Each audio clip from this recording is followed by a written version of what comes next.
Hello everyone, this is my 9th generation 2014 Honda Civic. Under the hood is a 1.8-liter VTEC R18 engine paired with a 5-speed automatic transmission. In this video, I'll show you how I treated the car's underbody. After all these years, rust has started to appear in some parts of the chassis. As you can see, the rear axle and the area where it attaches are already quite corroded, and this is one of the car's weakest spots. The factory underbody protection for these models is insufficient, although not the worst in its class. It definitely deserves better protection. Other parts of the body, such as the inner sections of the fenders, are only protected at the joints themselves. Luckily, the fender liners are doing their job well, and aside from the front areas, the current condition is really good.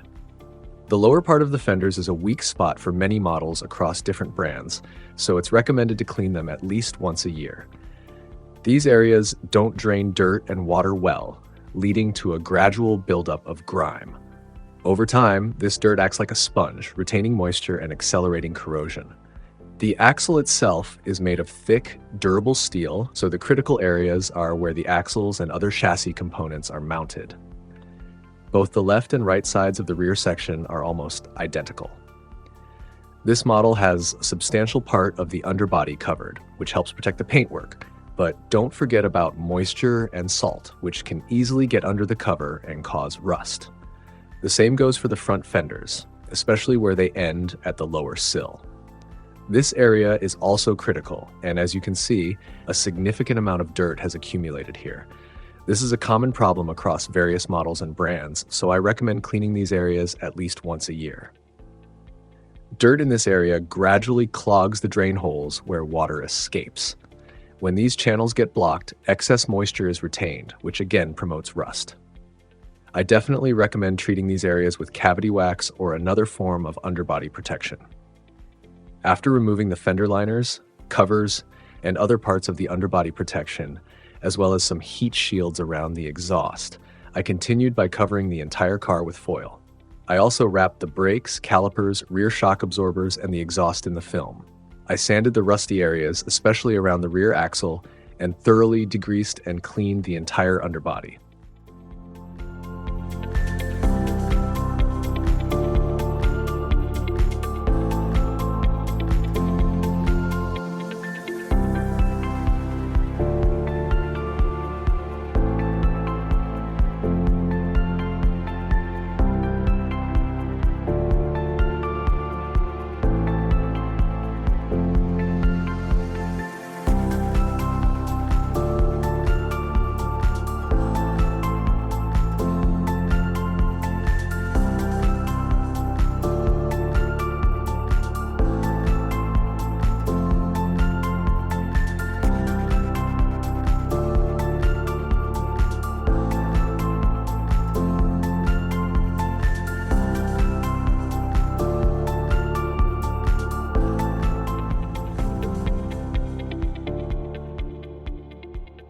Then I applied a 2-component epoxy primer to the rusty spots.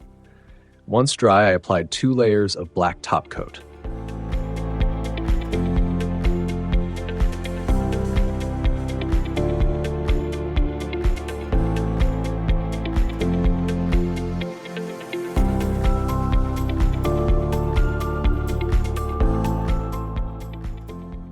After drying, I moved on to applying the underbody protection itself. After researching the available options, I chose Dinitrol 4942 in bronze color. This underbody protection is based on synthetic waxes. I applied it with a standard UBS gun. I repeated the application in several layers, paying extra attention to the critical areas where there was the most rust. And here you can see the result after spraying. I let the paint dry for several days and then treated the cavities.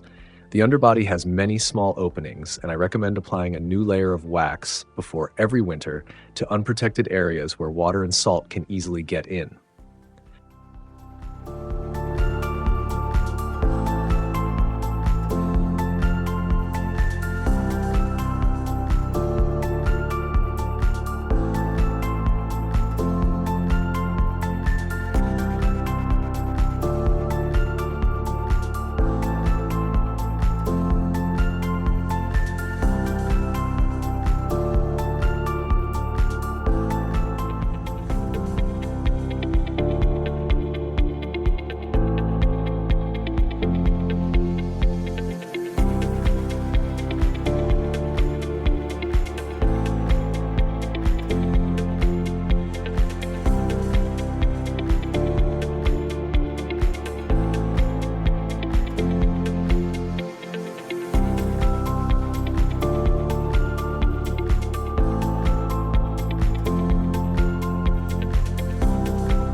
Regarding the underbody protection itself, I was surprised by how slowly Dinitrol Full 4942 dried.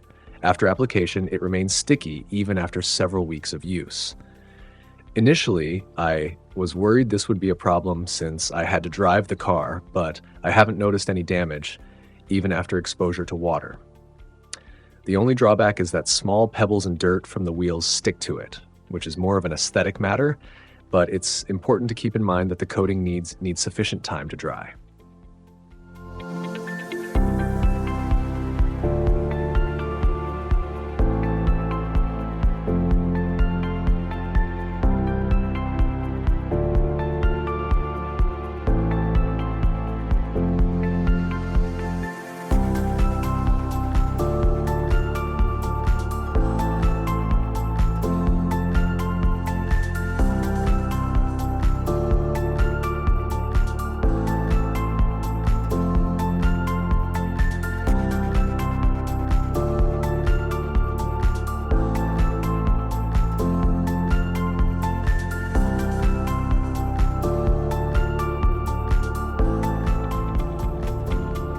After the coating had partially dried, I removed the protective foils and began reinstalling all the underbody covers.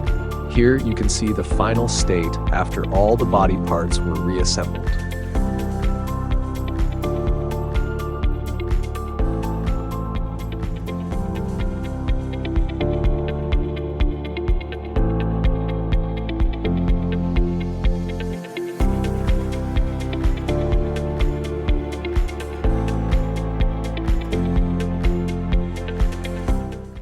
I'm not a professional mechanic or an expert in underbody protection. With this video, I aim to help others who are considering protecting the underbody of their car, but don't know how to go about it. The process shown in the video may not always be correct. Be sure to consult with a professional who can advise and help you choose the right protection.